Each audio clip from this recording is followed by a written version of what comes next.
American Honey, written and directed by Andrea Arnold, starring Sasha Lane and Shia LaBeouf. It's about a teenage girl from lower class Oklahoma who tries to make a change in her life by joining a traveling magazine crew. Now, this is a very good film. I enjoyed myself a lot. It was very, very good, very well made. I did have my issues with it, but they weren't too bad for the most part. It was a very, very good film.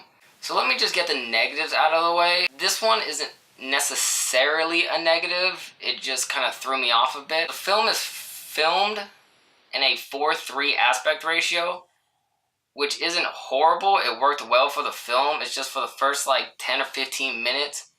It took me a while to get used to it because my eyes aren't used to watching a square screen in a movie theater. So it took me a little while to get used to it. Another problem I had is that it was a bit too long. Just a little bit. The runtime of this movie is 2 hours and 43 minutes. A bit too long. It could have been cut down maybe another 20 to 15 minutes. I think you could have cut a bit of the traveling scenes out of there and it still would have worked well. But other than that, I mean, it really wasn't that bad. Now, this isn't a positive or a negative. This is just a observation. This movie is incredibly indie. Incredibly indie. Like, you can tell it's indie just because they show, like, bugs crawling on plants. And they have, like, lens flares. And they just kind of, show bugs crawling up walls. And they kind of show these scenes that don't necessarily have anything to do with anything. They're just random shots of stuff, which is incredibly indie. The colorization of the film has an indie look. Having unknown actors, incredibly indie. This movie is, like, by definition, an independent film. Like, it is, when you picture an indie film, American Honey is the exact film that you would picture. Now let me talk about Sasha Lane. This is her very first movie ever. The director picked her up from Spring Break, I believe it was. For this being her first film, pretty goddamn impressive. Like, her performance was very, very good. She's been nominated for several awards. She's nominated for Best Actress at the Independent Spirit Awards.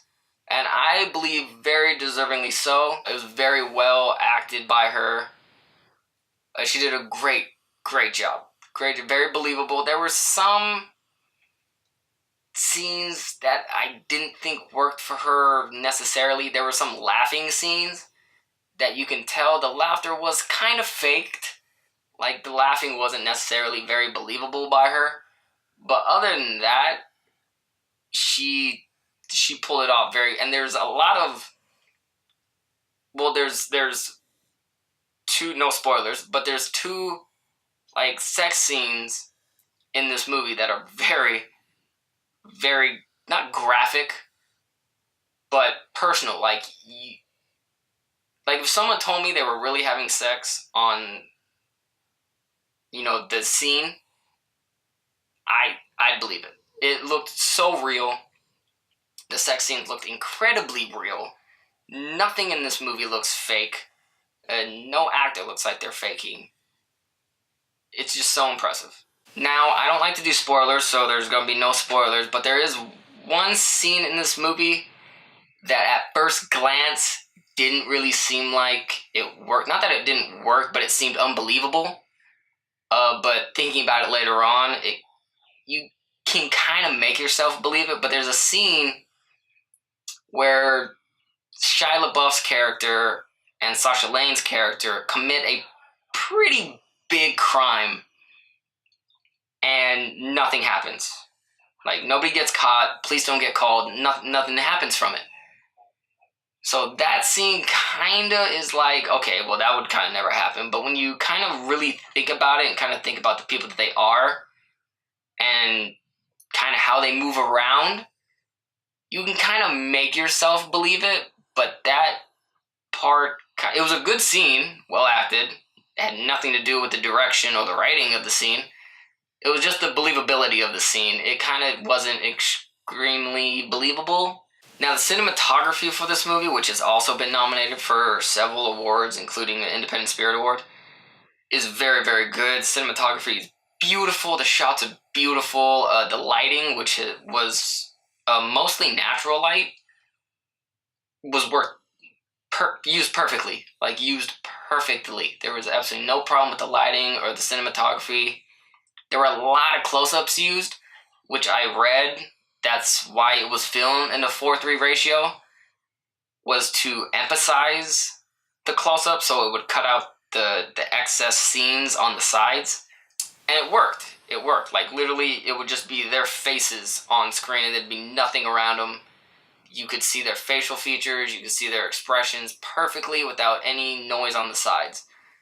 So it was done on purpose, and it worked. It ended up working. It just took a little while to get used to at first.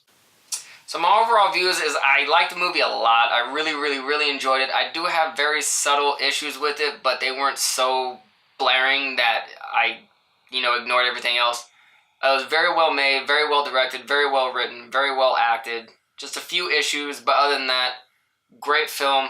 Highly suggest you go see it. I don't think it's in theaters anymore, but it is available on Blu-ray and DVD, and like all movies, it'll probably be streaming soon somewhere.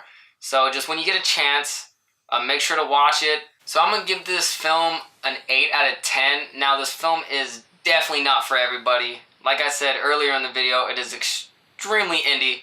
So if you're not really into kind of dialogue-driven movies or emotional movies or kind of like deep movies, you aren't going to like it. For me, I'm a big fan of independent films and films of this nature. If you've seen the movie already and you have comments about it or you disagree with what I say about it, just comment below, subscribe, give me a thumbs up, and I will see you guys next time.